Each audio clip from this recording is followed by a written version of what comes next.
to the Naked Gaming Podcast. We're back. That was very epic, wasn't it? And I can't use epic music though because I have to pay. And I'm not prepared to pay because all my money's going on milk for Bambino. And games. Have you got the monitor on? So this is our new life. Recording the podcast. What time is it now? Shh, baby. Shh. Listen to this. The monitor. Kind of like it makes a weird eerie sound. I'm going to turn it down a little bit. Actually. That, my friend, is the sweet sound of your child sleeping. Let's hope it stays like that. Otherwise, it's going to be a very short podcast. Oh, we should have a rule that we end the podcast when he wakes up. It'll be over in 2 minutes. Yeah, the end. It's been a difficult month to game because guess what? The internet broke again for 2 weeks.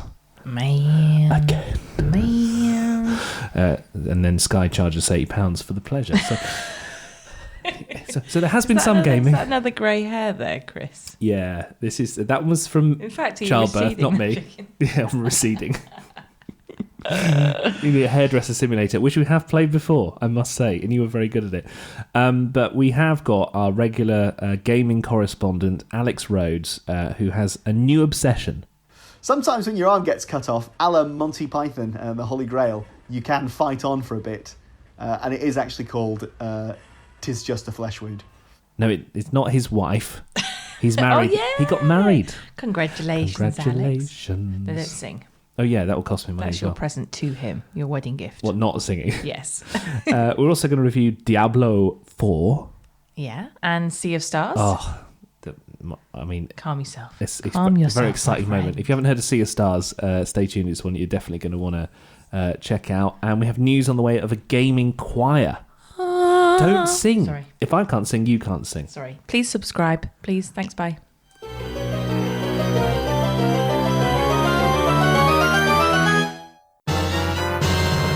Here's the old news with Lee.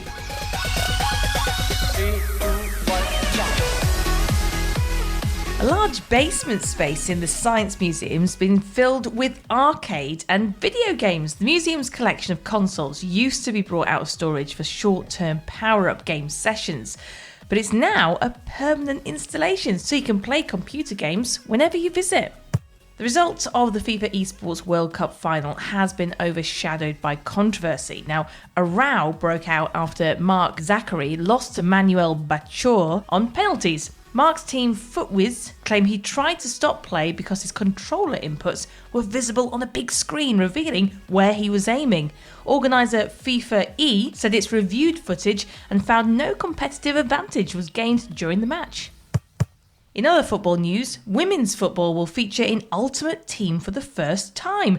The news was revealed as fans watched the announcement of EA Sports FC 24, that's a catchy title, which is the successor to the FIFA games. Wow! And a composer has invited people from around the world to join an online video game choir called Game Choir. It was founded by Ben England, who says more than 1,000 people signed up to take part. The group will sing songs from games like Zelda, Minecraft, and Halo.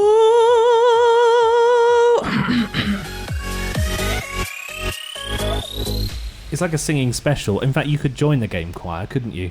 What would I be? A tenor? It sounds like a whale. Well, maybe you could take some lessons from Ben England, who you mentioned. And funnily enough, I actually spoke to him and talked about all things game choir. I started a whole load of choirs during the pandemic. I was, prior to the pandemic, I did a lot of work with what we call face-to-face choirs. And of course, that all went away when you couldn't sing in the same room. But I realized there was a huge gap in people's lives that needed to be filled with singing. And so I established a group called Home Choir and another one called Choir of the Earth, which brought people together who were singing anyway and formed these big communities of people who really bonded during that experience. And it sort of goes beyond the kind of group perhaps that you might be, when you sit down with friends over Zoom. It really did become that sort of family feel, and people absolutely loved it. And we're still doing this several years later. But I am also, as I'm sure you appreciate, as are you, I know, a really keen gamer. And my children are gamers, my wife's a gamer. And I just saw an opportunity to kind of bring a little bit of that community building, that cohesion, that sense of belonging to the gamer community. Perhaps those people who, I don't know, maybe they feel isolated. It's one of the things that I suppose people think about gaming is that, you have that vision of someone sitting alone in a room, playing games. And okay, you have your gaming community, but there's not very often that you get a chance to interact literally with thousands of other gamers on something that's really positive and really fun and really engaging, like singing. I think there are a few entry points for classical music these days compared to, you either sort of started learning like I did at the age of 3. My parents were, violinists, so there's no escape kind of thing. But right. There's the other way, which is either film music or I think nowadays video game music as well. There's a huge kind of entry point for people. Did you feel that it was important for gamers to have an opportunity to get involved in that sense, because there isn't really that many other ways you can get interested in classical music apart from if you love film and if you love gaming? Yeah, no, 100%.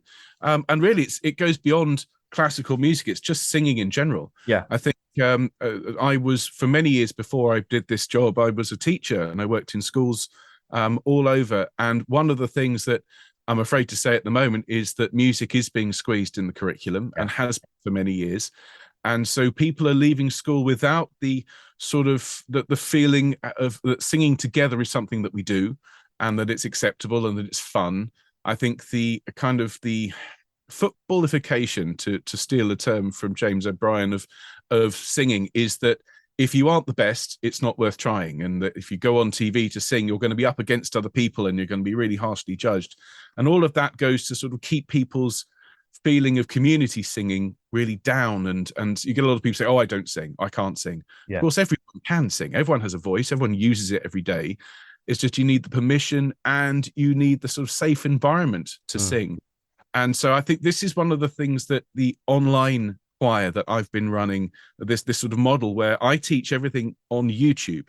So you can watch it whenever you like. You can sing in your pajamas. You just look at the screen, you follow along with me, and you can pause it, you can rewind it, you can do it as many times as you like. And that gives you that safe space. You're literally at home singing along. And then when you're ready, and that can be straight away or that can be 2 weeks later, you just get your phone out, you put your headphones on, you sing along with the guide track, and we use professional singers who guide you, and then you send it in. And then our engineers mix that together with everyone.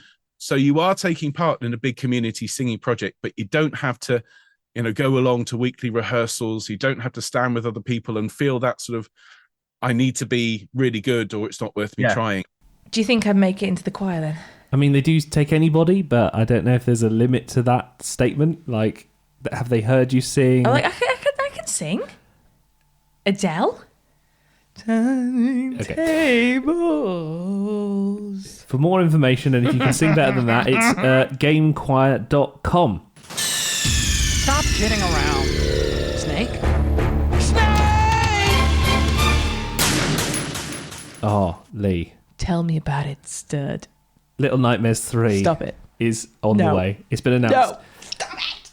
Now, Got a child, we have to calm down. Shh. I was confused because the people who made Little Nightmares 1 and 2 said, that's it, we're not making any more. But the people who published the game were like, yeah, no worries, and then gave it to another studio to develop Little Nightmares 3. But this is what... So can it be good? This is what worries me, though, because it was so damn good. Like, it was so... I think I'm going to go... No, I daren't say it. What? I daren't say it. What? I was going to say it was my favourite all-time game, but I don't think that's it... that's close. No. Crash Bandicoot will always be reserved for that top spot. Number but one. This is... I think that... It's in the top 5. It's good to know. But the thing is, I've seen the trailer for Little Nightmares 3. It does look really good. Okay. It does look like the team behind it that are developing it are taking it to the next level. It's co-op. It's got co-op in it. Okay. Yeah. And that's what we've been calling for. I'm sold. Yeah. I'm sold. And it looks like you can play online co-op as well. We need to find a babysitter. ASAP. Just thought you might like to know that. We don't know when it's coming out yet, but when it does... By the way, if you like we're just assuming here people have played the other 2 games. If you haven't played go and play them. Little Nightmares, right? You are missing out, my friend. It's like a horror It's like not really yeah. side scrolling, but it's like a horror kind of multi-platform kind of. Yeah, you're jumping. You're jumping, you're running, you meet these different monsters, and you're having to find your friend. It's just amazing, and the graphics, man, it's so beautiful. It's atmospheric. Let's put it like that. But yeah, we're looking out for it, and we'll let you know when we know the release date.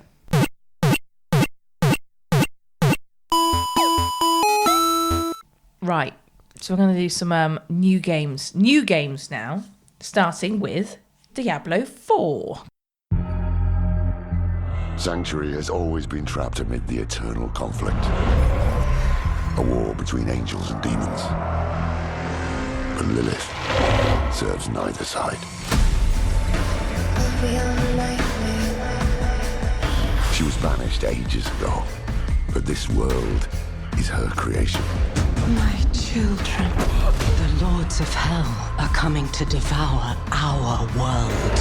Hell is coming. Hell is coming. Diablo 4. Tell me about this. So Diablo 3 was Educate me. It's like a hack and slash mega fiesta where you just picking like a hunter or a rogue or various different characters, a warrior, and then you kill millions of monsters and you get to the end of the level. There's lots of dungeons. Would I like this? No. Darkness. You're playing now. You can play with teams of people. Why wouldn't I like this? It's just a very grindy kind of game. It's like a Blizzard classic game where you just grind away your days. Now, we did review Diablo Immortal on the mobile phone, and if you remember, I said it was awesome because it was free. Yeah, okay, if you're going to play it for the whole of your life, there are problems with the very end of the game where you've got to spend loads of money, but you can have a huge amount of fun. You can play for 40 hours. It's free. You can play multiplayer with people on your phone, and I loved it, and I got obsessed for about a week, and it was really good. Yeah. Diablo 4 is like that, but not as fun, not free. Oh, God. And also... Do they say the best things in life are free? And really, I still recommend the mobile version, but this one, unlike the mobile version and the third one, the colour of the game, it's dull. Oh, you're in the snow and it's all nothing worse grey. than a dark game. The dungeons are grey, everything's black and dark and horrible. Now, I didn't get the settings wrong. It's not like I set up the game wrong. And it's just a dull-looking game. And I've noticed here, you've put long-ass cutscene. Yeah. There's a very long bit at the beginning where you summon an evil demon called Lilith, which you would obviously hate. But it's just too slow-moving. Unlike the mobile, again, you make progress and you're excited to learn new moves. You like cutscenes. Yeah, I don't mind that, but it's the actual gameplay that's really slow. Really it took slow. too long to unlock moves. Some of the animations weren't very good. Like this is. I've always gone about this. If you open a door in a video game, the door shouldn't clip through you, like teleport through your character. I remember them. I remember those days. Yeah, but this is the current generation. But what about if you're a hardcore Diablo fan? Yeah, I mean, you'll you know the score. You're going to play for 40 hours and you'll probably unlock 2 moves and you'll love it and you'll grind away and get some gold and then you'll get a special sword and then a better one and then a better one and you'll love it. And you can play 4 players in a party and then parties can play together.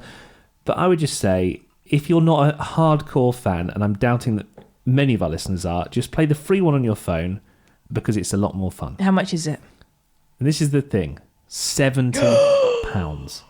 70. Say what? It's on PS5, Xbox, and Windows. I mean, 70 quid. I can get a massage for that. And more. It's getting a 4 out of 10. It's just not for me. Hello, follow me. Okay.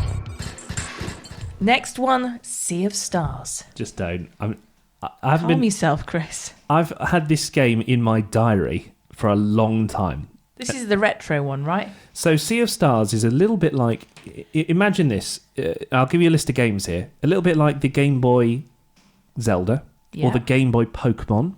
Okay. Or if you ever played the Game Boy Advance Golden Sun, so which it comes is one up of with my like favourite little games. speech bubbles and stuff like that. Yeah, the text is all speech bubbles. You can run around, and the combat is like Final Fantasy VII, so it's turn-based combat. It's like the classic games like that, but there's a lot of modern twists on it, which kind of keeps it... It's like if they made my favourite games from back in the day, but for me now... Right. It's perfect for me. I see. It's got great story. It's very Is this funny. what you were playing in bed the other night? in bed, when I woke up, all day today. It's so this is what's good about it. The combat, instead of just pressing, like in Pokemon when you press attack and then it happens, they spice it up. So if you press attack, your character will jump and do its attack animation. If you press the button after that at the right time, it does a little bit of bonus, just a little 1 or 2 extra damage. And if they attack you and you press your button at the right time, you defend it a little bit. You just take a little bit of the edge off it. And then you can do combo moves. It's a little bit more interactive, much more interactive, responsive to what pressing the buttons and stuff. Because sometimes these sort of games, it gets so repetitive and boring. The combat it's so many. It's like Pokemon. You just kind of zoned out a bit while you're having fights or trying to catch Pokemon because you just like A. Well, it's like when Pikachu attacks with Thunderbolt or whatever. You can't do anything to make that more or less powerful. Whereas if you time it right, you could do a little bit of bonus damage. How much do you think of your life you've spent waiting to beat that Charizard? And all you can do is just keep pressing A. And you see it going down slightly. Keep going. Come on. Oh, God. I'm in trouble now. And there it is. Keep going. Yeah. Please survive. I've got no antidotes. Goodbye. No, you've got no potions. Not antidotes. Get it right. I've only been playing recently. It's been a while since I've played it. Well, this is one, if you've got a sort of retro streak in you, if you love older games, it's like that. It's like these classic games, but it's absolutely beautiful. It's like pixelated artwork. But the animations are really nice. You can get... Can you do those magic attacks that you can in Golden Axe? Yes, exactly like that. And he goes... So you do magic attacks... Oh, sorry. And then you can press the button to boost your magic attacks. I want to play Golden Axe now. No, you want to play this, Sea of Stars. But you can recruit other characters. So you start with 2, then you get 3, then you get 4, and your team gets bigger in the combos. Okay. Anyway. But we've just heard Diablo 4 was 70 quid. So how much is this going to set you back? Well, this is a mere £27. Are you joking me? Which is incredible. That's a steal. There's just one other thing I want to mention, which is the modern twist on it, which is that you've got you're called... Sorry, I'm jumping ahead here. You're called so Solstice excited. Warriors, which is Solstice is the day and night, equal lengths and all that. If you stand in a certain place and you press a button, you can wind time forward or backwards on the day, so you can turn day into night, and that comes into the puzzles. And it's just a really cool modern twist. The only thing I would say, so it loses 1 point because it has save points rather than you can save at any time. You have to go and read a book and then that saves your game. Right. Which is a little bit like, in this day and age, you should just be able to press one button and it saves automatically. Yeah. Fair enough. And it loses another point because sometimes, I get the impression that, because the company that made this is French, and I get the impression that some of the dialogue has just got a little bit of translation type issue. So out of 10... Oh, it only loses 1 point for those things. It's definitely a 9 out of 10, and it's an app. If you love retro games, I don't know why, just stop listening and go and play it. That's how much I love it. Sea of Stars is also available, by the way, on Steam, Switch, Xbox, and PlayStation. Peel's here. Now I've heard through the grapevine. No singing. That Alex Rhodes, right? Our newly married, yes, no longer an eligible bachelor correspondent, taken off the market. Has a new obsession that isn't his wife. Wow. Hello, Chris and Lee. Alex here, back for another month, with a game that you guys have already played, but I am currently obsessed with, so we will be revisiting. Chivalry 2. I downloaded it a couple of weeks ago when it was on offer. I'd not played it before. I briefly played Chivalry 1, which I remember being quite a little sort of buggy and... really good potential, but a little bit buggy and janky and very much like a PC kind of game. This is obviously for PlayStation. I'm playing on PlayStation 5 on console. It's on Xbox as well. And I love it. It's amazing. It's so good. It's improved on almost every aspect of Chivalry 1 from my brief experience with it. It's not as buggy anymore. It's really sort of... It seems a bit intimidating at first to kind of get used to the kind of the control scheme, but you quickly pick it up and you can have some real fun with it. So for those who've never played it before, it's like a kind of a medieval first-person swordathon, basically. Imagine Call of Duty, but with swords. The maps are amazing. I'm coming to the game fairly late.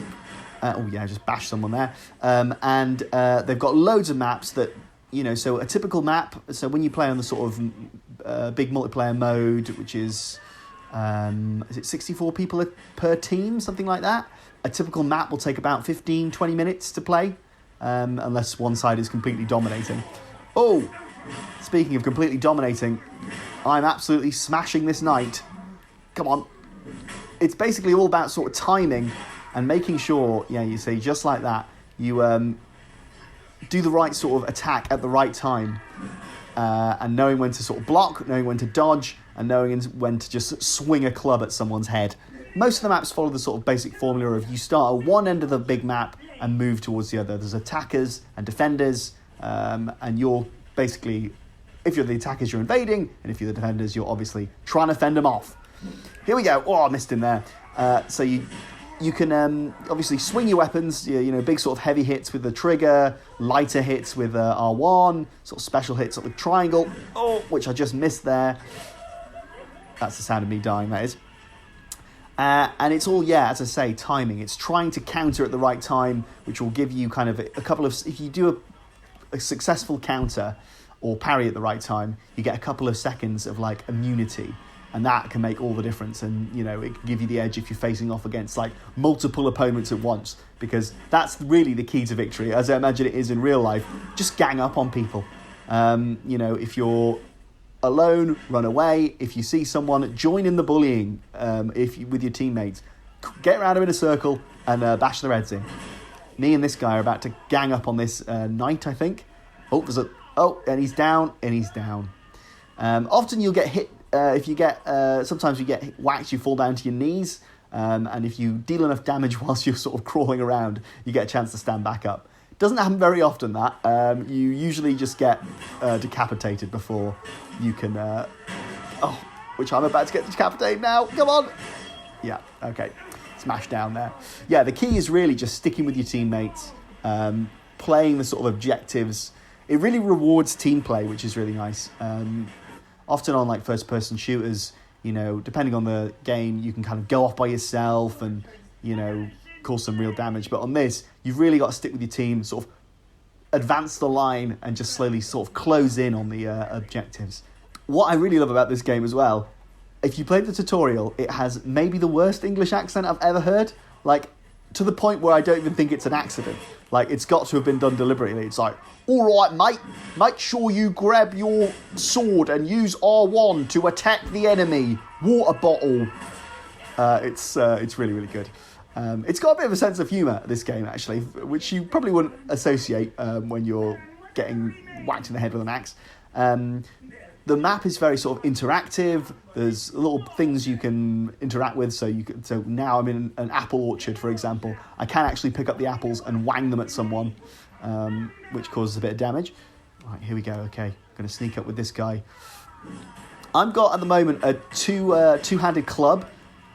There's a class system. Come on. Oh, there we go. I'm breathing very heavily, like in real life, because I've used up all my stamina. There's a class system, and each class has a variety of weapons.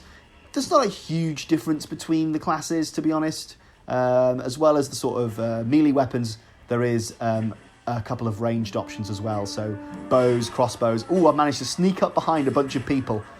Oh, they're onto me. I got knocked onto my knees there and quickly dispatched. You can hear it in the sound design as well, the sort of clang on the armour. Oh, that was the clang on my skull then. I got killed by a maul. If I do my battle cry, come on. Okay, well, that wasn't quite a battle cry, but often you hear people yelling, and it just adds to the atmosphere. Oh! That was the sound of my arm being cut off. Sometimes when your arm gets cut off, a la Monty Python and the Holy Grail, you can fight on for a bit. And it is actually called "'Tis Just a Flesh Wound." Yeah, you quickly pick it up, and you have a lot of fun with it as well. So I would definitely say, give it a go if you haven't already. I can't wait for Chivalry 3. I don't know if they're working on it at the moment, but if it's anything like the leap between Chivalry 1 and 2, then I think they're going to be in for something really special. Lord Alex Rhodes of Lincolnshire. Where'd you get these from? Like, why'd you come up because with them? he's been playing as a knight of the realm or whatever. Good luck continuing that obsession now that you're married. Busy night, but there's always room for another. One more bit of news. Go on. And then we're hitting it and quitting. Go on.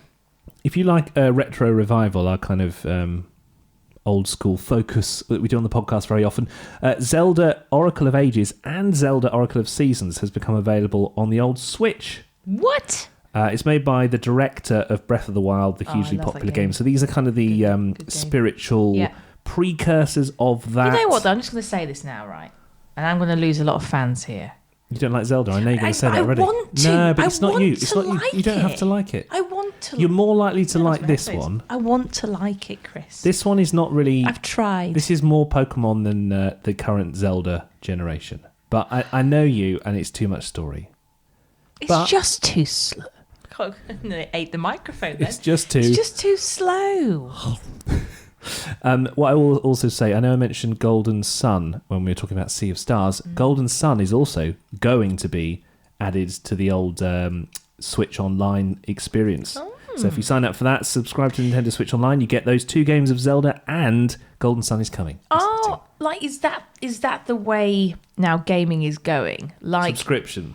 Yes, but also like I've noticed like we've got more games on the Switch, and you were telling me the other day some fascinating news. I was boring you with, go on. About the PlayStation.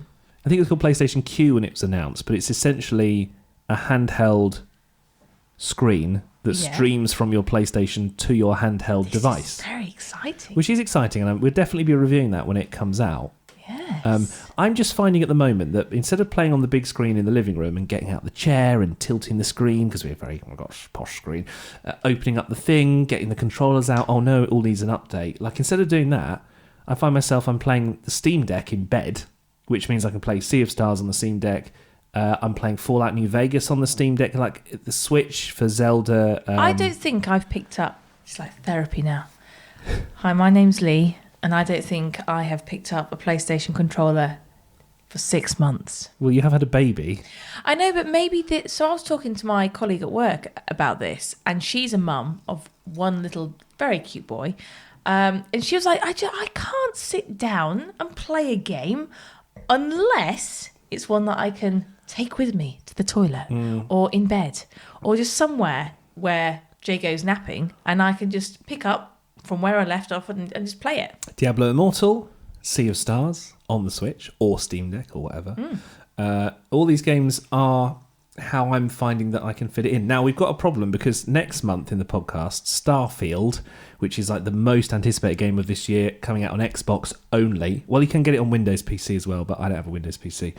I'm going to have to get the telly out. I'm going to have to get the Xbox out, which I barely play. Drag it all out. To play Starfield. Well, look, we don't do this often, but I would really like to hear from people on this. Like, especially people who have got kids, right? Do you have the time or the energy to get it all out? I mean, it's always about gaming. That sounds a bit wrong, doesn't it? Do you just think, actually, I'm just going to go for the Switch? I'm just going to go for the Steam Deck? I think it's very common. I want to know. And which games do you play? Get in touch. At Naked Gaming Pod. We're there on X. It's not called Twitter anymore. Although if you go to twitter.com/Naked Gaming Pod, it still finds us. And also it's still called Twitter. But anyway, let's not get into that because, at work we have to say posted on X, formerly known as Twitter. What? That's what you're supposed to say. I just say post on social media. So what? Why do I advertise them? I've just done it there. Anyway. So, is he still asleep? Oh yeah, let's go back to the monitor. Turn it up to 10. You hear that, my friends? That there is the sound of dreams. I think you said the sound of silence, but